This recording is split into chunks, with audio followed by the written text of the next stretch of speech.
No, thank you guys for being here today. And, this really is kind of a bit of a transition in our calendars because the first day of December, for many people, definitely the first Sunday of December, kind of marks that transition culturally to where we go into more of a Christmas mindset. It's the kind of unofficial beginning of that season. And for me personally, that transition started this week, which meant that first our family has to keep that old tradition of the New World where we celebrate Thanksgiving. And so we did that on Friday, and that includes eating turkey of just unbelievable taste and stuffing and corn casserole and something called 24-hour salad, which I couldn't even explain to you if I tried.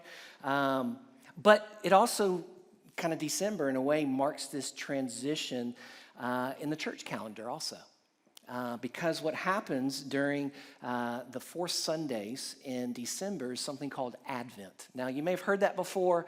That's something that we've talked about here at Bethany. But if it's unfamiliar to you, Advent just really means waiting or the coming, waiting for the coming. And for generations, what that kind of has meant is that the church has set aside these 4 Sundays in December to prepare itself in anticipation.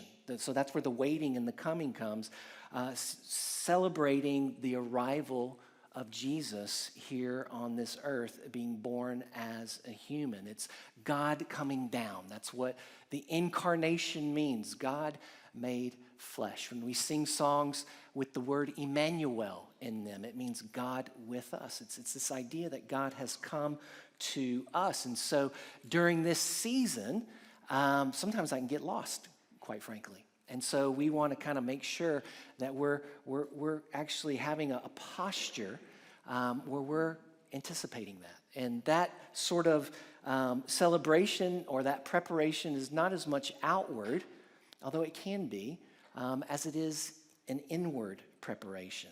And so what that means for those who follow Jesus is that we are actually meant to slow down during this season. We are actually meant to tap the brakes, if it were, to actually use this time to think deeply about why Jesus came to the earth. What were the circumstances and the reasons why he needed to come to earth?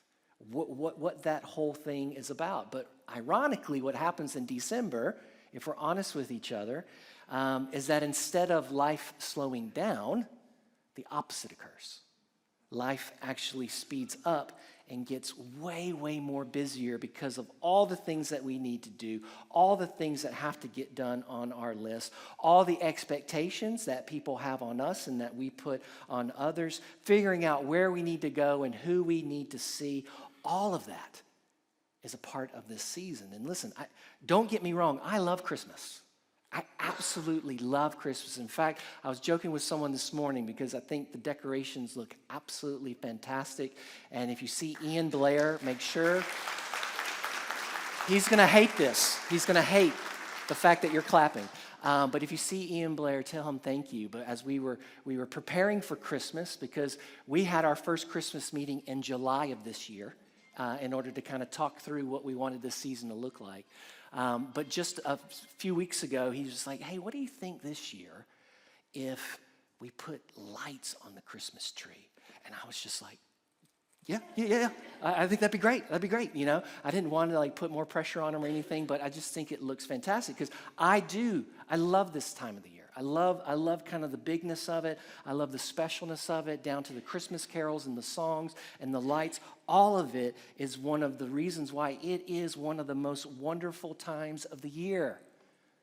However, in the most wonderful time of the year, for many of us, it can be the most stressful time of the year. It can be maybe the saddest time of the year. More than just physically, it can also be the darkest time of the year. For those presently going through financial difficulties or relational uncertainty Or maybe you're spending this season without a loved one because they're either far away or they're no longer here. The truth is, Christmas is not always fun. It's not always the most wonderful time of the year for many of us. And that's because what happens is so much gets attached to this season.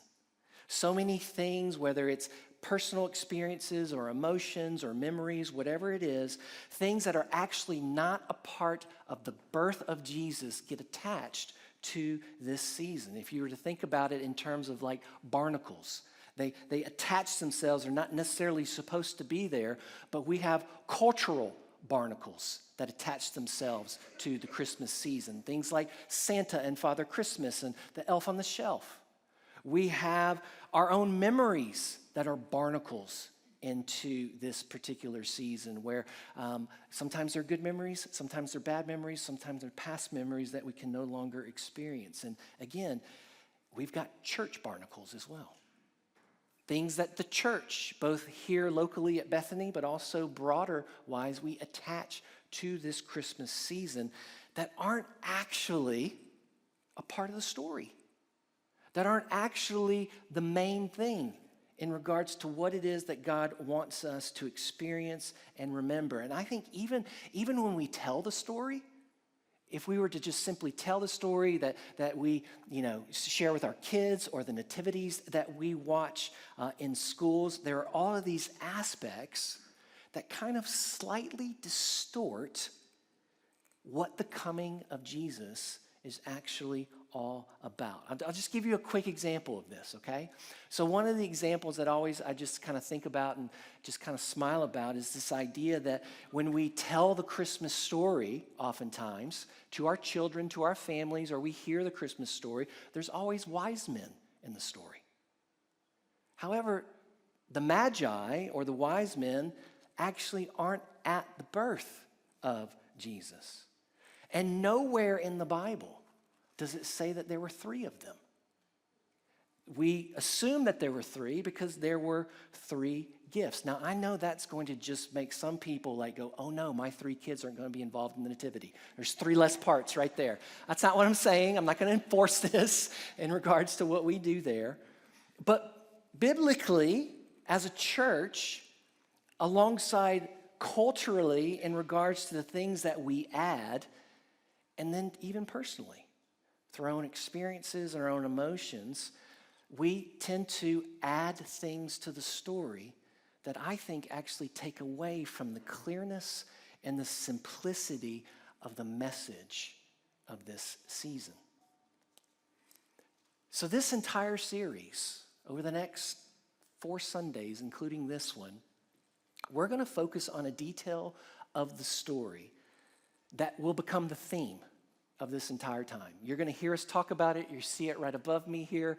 You're going to see it on your bulletins. We're going to be talking about making room quite a bit, and it's going to actually be our challenge as a church in regards to how I want us to think about and move through this Advent season. It's a detail.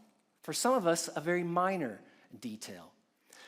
But if we miss it, if we miss this one sort of little tiny detail, we might be missing the most important part of the story.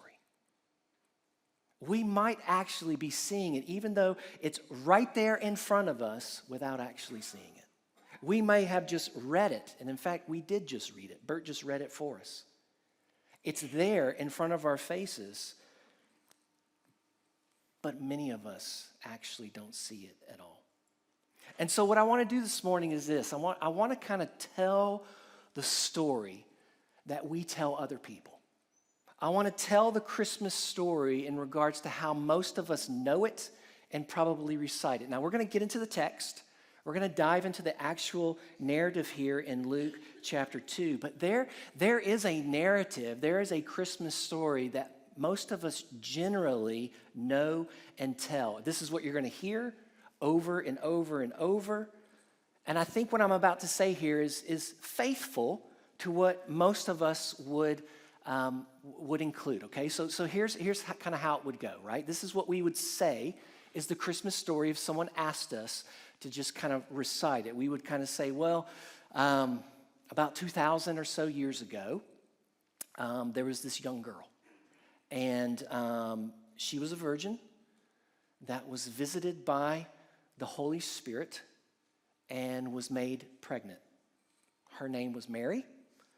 And she happened to be engaged to be married to a guy. But because she was pregnant, he wanted to leave her. He assumed that she was pregnant because she'd been unfaithful to him, which is understandable. But an angel actually came.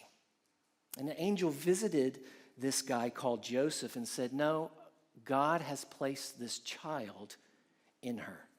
And so I want you to stay with her. I want you to remain with Mary. And so he did. He obeyed. And at that time, Israel, the country that they lived in, was ruled by Rome. So there was a Roman ruler. And as a part of the story, the ruler decreed that everyone had to go back to their hometown so that they could be counted. It was called a census. And they did censuses back then for really the same reason we still do censuses today, is you want to know how many people there are that can be taxed. And so Joseph and Mary still really heavy and pregnant with child, lived in Nazareth. And Nazareth was north of Joseph's hometown of Bethlehem, right? And so they made that journey south to where his family was from Nazareth to Bethlehem. And he placed her on a donkey, and they walked what would be no doubt a very, very difficult journey. After about a week or so, they arrived in Bethlehem. Joseph, caring and worried for his wife, knocks on the door of an inn to see if there's a place for them to stay. And he's told, there's no room for you here. And so the innkeeper, somewhat reluctantly, suggests, well, there is a bit of space where the animals stay, out in the stable, if you want to go there. And so that's where they went. And that's where they stayed. And eventually, that's where Mary has the baby Jesus. And because they're in this stable, Mary has no place to lay his head or to put him down. And so she puts the baby in a manger, which is kind of like a feeding trough for angels, or for animals, sorry. I'm just so excited about Christmas. A feeding trough for animals. And that's how the baby Jesus came to earth and how he was born. Now, I'm going to stop there just for the purposes of what we're doing this morning in our focus. But we know there's other parts of the story that some of us may add. We might include the wise men, and we talk about the shepherds, and we talk about a star in the sky as well. And yes, there are actually angels involved also. But that's kind of the basic outline of the birth story as we know it. That's what you're going to see, give or take, with most school nativities, maybe even, some somewhat faithful pantomimes as well. But that's kind of the story that you're going to read in children's books and so on and so forth. So what I want to do this morning is this. I just want to ask two basic questions about that story. The first is this: is that what happened? And the second is, what might we be missing? Is that what happened? And what might we be missing? And my further question that I want us to consider is, might the thing that we're missing be what actually matters the most? And so with that, what I want to do is I want to go to the text. And Bert has already read it for us this morning, Luke chapter 2, 1 through 7. But let me read it again, just in light of what I've just said. So in light of what I've just recited to you, which again, give or take, is pretty faithful in regards to what we tell, let's just read it again up here on the screens. Luke chapter 2, verses 1 through 7. In those days, a decree went out from Caesar Augustus that all the world should be registered. This was the first registration when Quirinius was governor of Syria. And all went to be registered, each to his hometown. And Joseph also went up from Galilee, from the town of Nazareth, to Judea, to the city of David, which is called Bethlehem, because he was of the house and of the lineage of David. He went there to be registered with Mary, his betrothed, which means engaged, who was with child. And while they were there, the time came for her to give birth. And she gave birth to her firstborn son, wrapped him in swaddling clothes, and laid him in a manger because there was no place for them in the inn. So that's the story that we read. And the first thing that I want us to understand is this.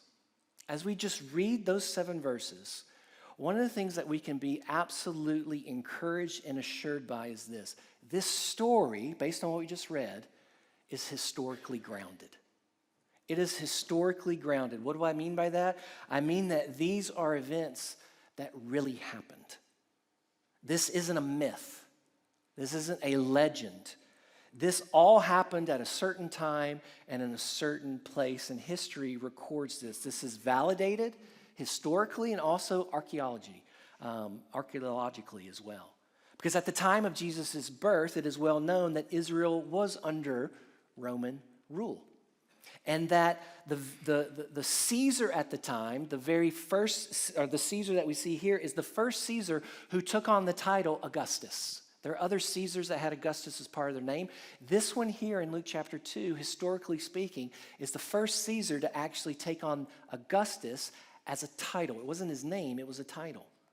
And that title actually meant Holy One, majestic, revered. And so just for context of why that's important, this is the first Caesar in this story, the one in this story. He is the first Caesar in history who pushed forward the idea that Caesars were more than just men. Caesars were actually deity. They were divine. They were worthy of worship. They believed they were not mere men, but they were gods. In fact, there are some inscriptions that have been found in archaeological digs from history that show where this particular Caesar in Luke chapter 2 was referred to on a coin as the Savior of the world. Okay, so it's grounded in history we see here. He is the one who decreed the census. He's in charge of Rome, and really the text says for all of the world, Rome pretty much ruled the world at that time. And so when he decreed the census and said, hey, everyone's got to go back to their home, Joseph and Mary, who are in Nazareth, which is again north of Bethlehem, had to travel to Bethlehem. Now, the text says they went up from Nazareth to Bethlehem. And what that's in reference to is that elevation-wise, Bethlehem was higher from sea level than Nazareth was. So even though they were traveling down, which is south, they were going up in elevation, which is what Luke records. Nazareth and Bethlehem are about 90 miles or so apart. And so when we hear the story and we tell it and we envision it, we often envision a donkey, don't we? There's no mention of a donkey here. Now, even though they're not mentioned, it's maybe an assumption. They were common in regards to modes of travel, but what we don't recognize is that actually to either purchase or even to borrow a donkey was quite expensive. And we know that Joseph and Mary were not wealthy. And the reason why we know that is because a couple months later, when they have to take Jesus to be dedicated at the temple, they have to offer a sacrifice. And the sacrifice that they offer are 2 turtle doves or pigeons. And that was known as kind of the sacrifice of the poorest of the poor. And so we know Mary and Joseph are not flush with cash. Maybe there was a donkey, maybe there wasn't.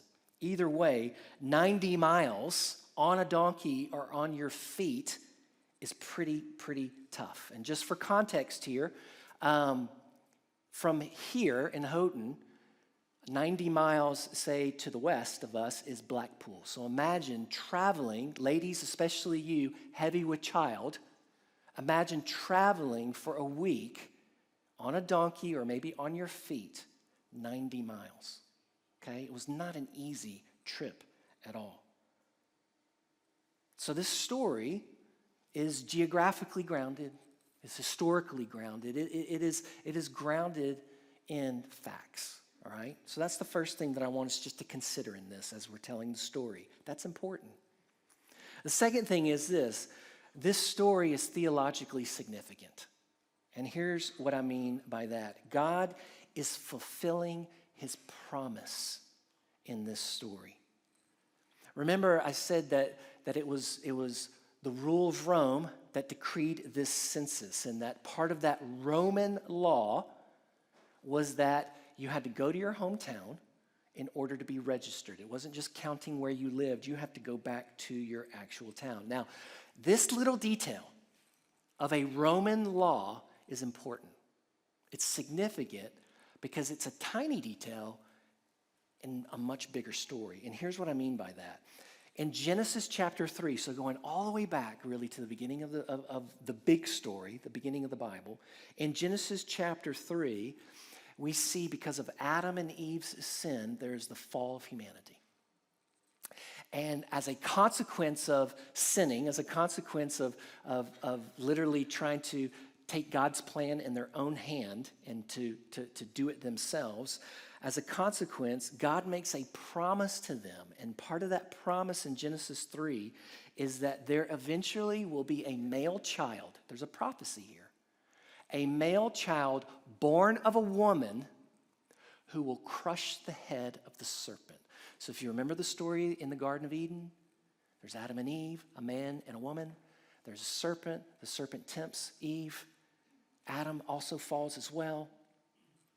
And as a consequence for that, there is heartache.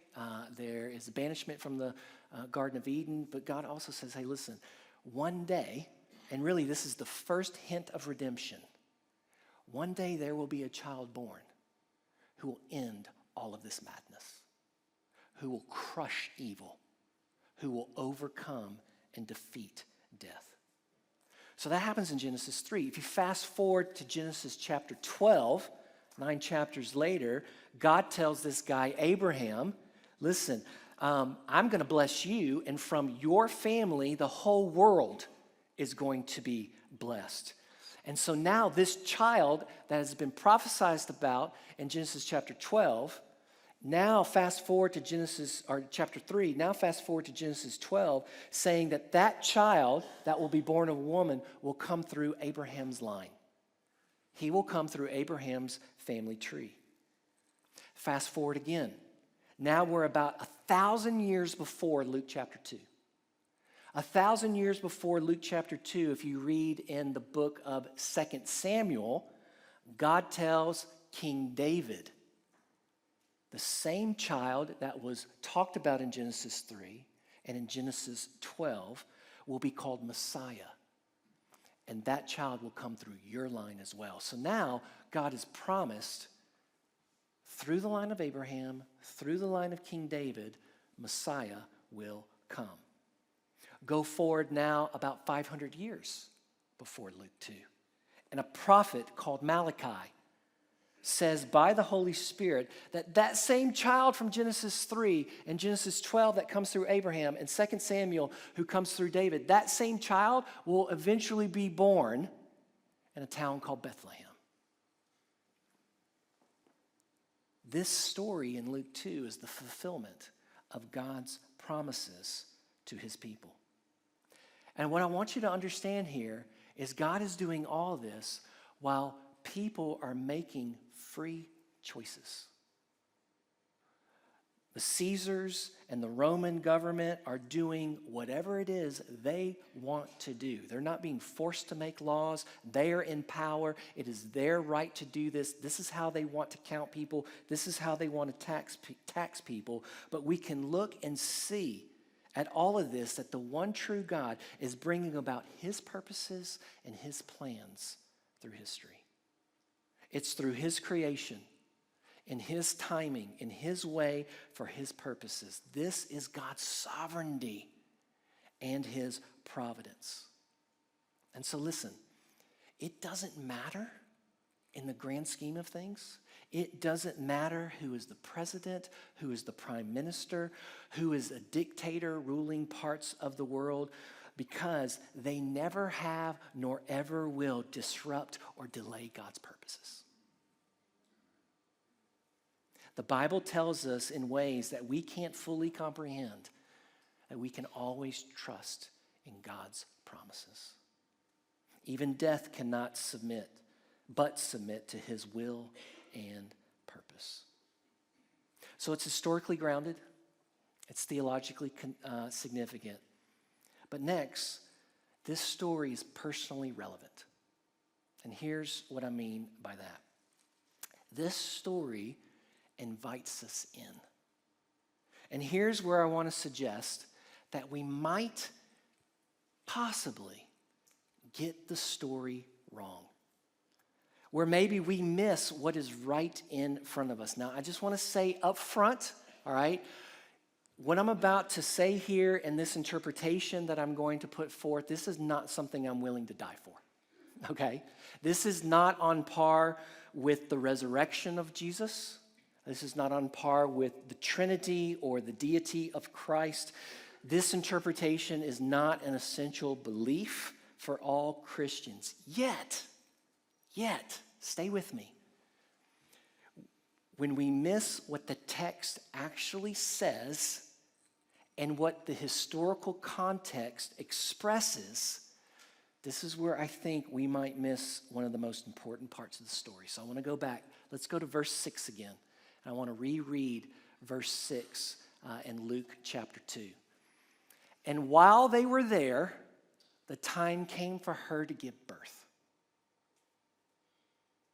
While they were there, the time came for her to give birth. A very simple, straightforward reading, okay? This does not require a degree. This does not require some sort of linguistic expertise, but a very straightforward sort of reading here suggests that Joseph and Mary were in Bethlehem for a period of time while they were there. Oftentimes when we tell the story, we embellish it, don't we? They come down from Nazareth, come down from Nazareth, and it's late at night, and maybe it's raining or snowing. Mary's in so much pain. They're tired, right? They come up to a door and they knock on it and like, do you have any place for us to stay? We're totally desperate for it, right? There's this sense of time. Oh my gosh, it has to happen now. And yet, while they were there, the time came for her to give birth. It doesn't say in the night they arrived. It doesn't say no one let them in. The story just doesn't go down that path. And it's important for us, I think, always to know the cultural context here.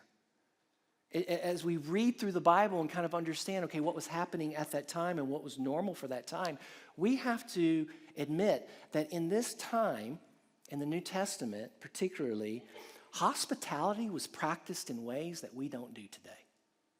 Hospitality was a huge, huge value. So rather than arriving in Bethlehem and being turned away and then finding some sort of stable out on the outskirts of town, if they were there a while, I think it seems reasonable. And I think it's probably likely that Joseph would have sought a place to stay with a family member. This was his hometown. This is where his family was. In fact, this is where all his family were congregating. It would have actually been, in this culture, absolutely unthinkable for a member of your family to be turned away from shelter, much less a pregnant member of your family. On top of that is the fact that Joseph is a relative of King David. He has royal blood in him. He definitely would not have been turned away because of that. Now, the story in verse 7 actually does talk about a manger, okay? And that definitely is a feeding trough where animals would stay at night. And Luke does say that there was no place for them at the inn. But what it doesn't say is that there's an innkeeper. Sorry, again, that rules out one more kid from the nativity. So what does that mean? There's no place at the inn, but there isn't an innkeeper. How are we to kind of square that? Well, here's how I think we do. And I think Luke gives us clues and actually helps us quite a bit. Because in the Gospel of Luke, what we find is that Luke uses two different words when describing an inn. He uses it in two ways. One of those is found in Luke chapter 10. Notice here, this is a story that's probably familiar to some of us because it's the story of the Good Samaritan. And there's a guy who is on the road. He's not doing very well. And eventually a Samaritan comes. He went to this guy who was hurt, went to him, bound up his wounds, pouring on oil and wine. Then he set him on his animal and brought him to an inn and took care of him. This word, an inn, that Luke uses is completely different than the word that he uses in Luke chapter 2. This word here in Luke chapter 10 is actually a place. Here's the definition of it. It is a place where travelers can pay for lodging and meals. That's what he's referring to in Luke chapter 10. That's where the Good Samaritan took this man. When Luke says an inn in chapter 2, it's not the same word. The word that he uses there means this. It means a spare room, a guest room, or the upper room, and a private house or village where travelers receive hospitality and where no payment was expected. We actually see him use this later in Luke chapter 22. Look at what it says here. Jesus is speaking here, and this is on as they're approaching the Passover meal. And tell the master of the house, the teacher says to you, where is the guest room where I may eat the Passover with my disciples? Guest room here is inn, the same word translated and used in Luke chapter 2. So I want to illustrate this for you, okay? Because essentially what we're saying here is in the Christmas story, we're saying that it's not this public place where people were paying for lodging and for meal. So I've got this graphically for you here. Hopefully you can see this on the screen here. This is a typical, I'm going to try to move this out of the way for some people. This is kind of a typical house in Jesus' time, okay? And so it was a very simple sort of a structure. The thing that I want you to understand here is this actually represents 3 levels. So on the highest level, it's what's called the guest room or the upper room. This is the word that Luke uses inn for in Luke chapter 2, the Christmas story. On the second kind of main level here is the family living area. So this is where the kitchen was. This is where the beds would be. This is where most of life was spent, all right? And then on a lower level, there was basically a stable, which where animals were. So what would happen is that they would often bring the animals in for the night. So there'd be some sort of shelter for them. And just so you can kind of like get a picture here. So, you know, if up here is kind of the upper room, right? This is the place where guests would stay. And this whole stage here would be the living room, okay? So we've got an upper room up there. It was all open, by the way. People could see it. There wasn't very much privacy. All of this right here was kind of the living area. Now, down below, oftentimes because it was built into some sort of a rock face kind of a deal, they would kind of dig out this area but enclose it so that the animals could kind of come in. And so while everyone's sleeping and hanging out at night, the animals are here protected, but still inside. And oftentimes, because this was dug out of a rock, they would also dig kind of an area here where they could put food in so that the animals could just come up to the edge and eat the food. Those were called mangers. That's what she, more than likely, put Jesus into that feeding trough, okay? So that's kind of the picture that we have here. That seems to me to be what Luke is actually describing. 3 levels, all open, the guest room being the highest, the middle level being kind of the main area where all life really happens, and that bottom area where the animals would come in for the night. Now, I walk us through that for a reason, okay? You need to get rid of all your nativity scenes. No, I'm joking. That's not what you need to do, okay? I don't mean that at all. What I want you to see is that I think, and this isn't original to me, but I really do think that a family member welcomed Joseph into their home. They weren't relegated to a barn or to a stable that was on the edge of town, but they were welcomed into their home. Now, because it was a census and family was coming in from all over, I think the guest room was already taken. There was no room in the inn. But what they did have, and where there was still space for their family to still be in their home, was kind of the stable area where the animals were. They were welcomed, I think, into a home.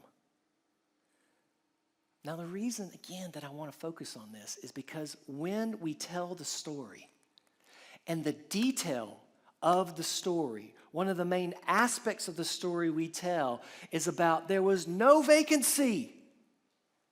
There was no room in the inn. We, I think, overlook what's right in front of us. Someone made room for Jesus.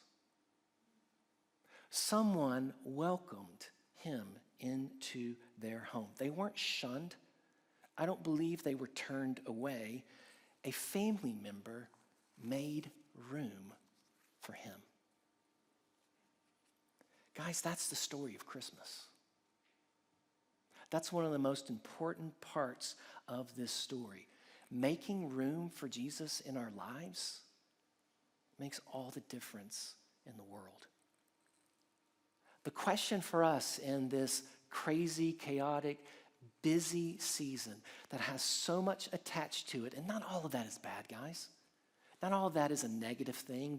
Being busy and seeing family and friends and exchanging gifts and going to parties, those can be wonderful, beautiful things that God uses to knit our lives together and to invite new people into as well. But what happens is that we can become so crowded and so busy that we actually forget to make room for Jesus in the midst of Christmas. We actually are so concerned and focused on everything else that's attached to it, not just the busyness, but if we're honest, our own emotions, our own memories, our own sadness. Oftentimes, we focus so much on what's attached to this season that we forget to make room for Jesus. Are we doing this ourselves? And listen, it doesn't mean you've got to have everything together. It doesn't mean that, you've got to be perfect and you've got to have your life cleaned up and you got to make sure the room is right for a guest, right? I mean, that's one of the things that happens at our house. Anytime somebody's coming over, it is super clean and super organized, right? Because we think, well, once we have a guest over, we got to make sure everything is just right, and so they don't realize that we're dirty and have dirty clothes and, things are out of place and all this sort of stuff, which I love. It's okay. I participate in it. But making room for Jesus doesn't mean we got to have our act together. It doesn't mean we have to have everything in order. In fact, I think Jesus actually likes being in the middle of our mess. I think he's actually at home there. Because wherever he is, there's hope and there's life. And so I want us to think about it this way during this season. I want us to think about, how do we make room for Jesus? How do we, despite the guest room not being ready, it's not ideal, there's other people staying here, but you know what? Come in anyway. It's not ideal, but I want you to be here. I want us to think about making room for him like this. That need right now that you have, and you're not sure how it's going to be provided for, is a room that he wants to be in. That loss that you are not able to get past is a room that Jesus wants to be invited into. Your fear of what is on the horizon, whether known or unknown, is a room that he wants to be in. Your anxiety, your confusion, your hurt, your emptiness, your darkness is a room that he wants to be invited into. Making room for Jesus means that we're trusting him. It means that we trust him for who he is. And that when we bring him into those areas of our lives, his presence actually becomes bigger. It doesn't mean everything gets fixed, but his presence in being there becomes bigger than our need, becomes bigger than our fear, becomes bigger than our confusion and our hurt and our emptiness. That's why we need to make room for him. Because when he's there, he overshadows that with his grace and with his mercy, with his love, with his hope, and with his forgiveness. When we make room for Jesus, we remind ourselves he actually is enough. He is enough. And so I'm inviting us this Advent season to think about the rooms in your life. Have you made room for Jesus? Are you aware of places in your life where you've said, you know what, God, I'm not sure I've got space for you in that. You know what? I actually kind of like the story that we tell where they knock on the door and we say, there's no room, there's no vacancy. Go somewhere else. And though we may not do that consciously, we definitely do it subconsciously.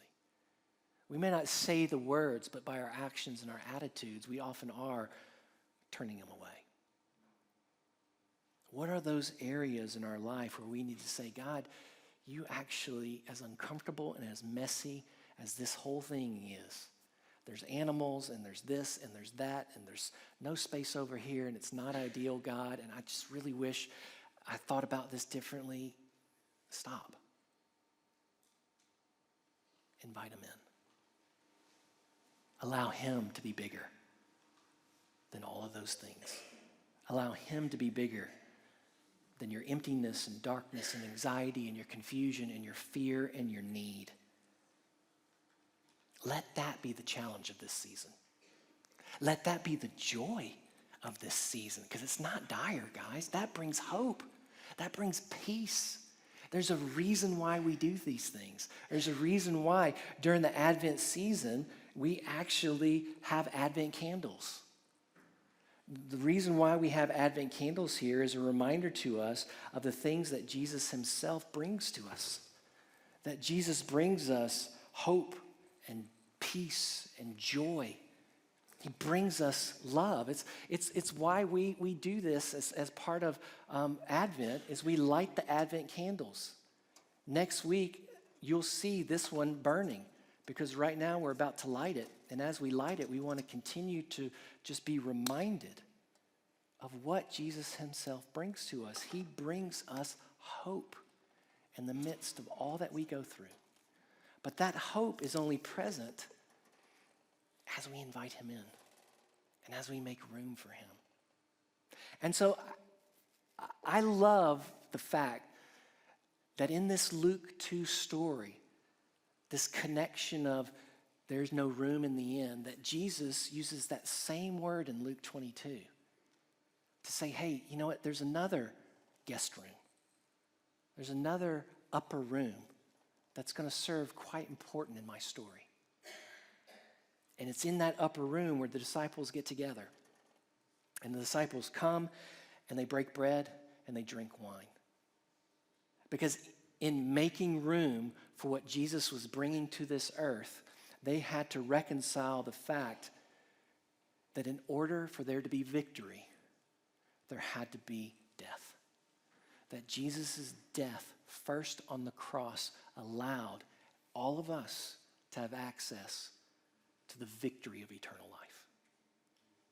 In a sense, in that upper room, as they were taking communion, they were making room for Jesus in their life, making room for his sacrifice to benefit and to apply to their life. And so that's what we're doing here today. In the few minutes that we have left, we're going to invite you to take part in communion.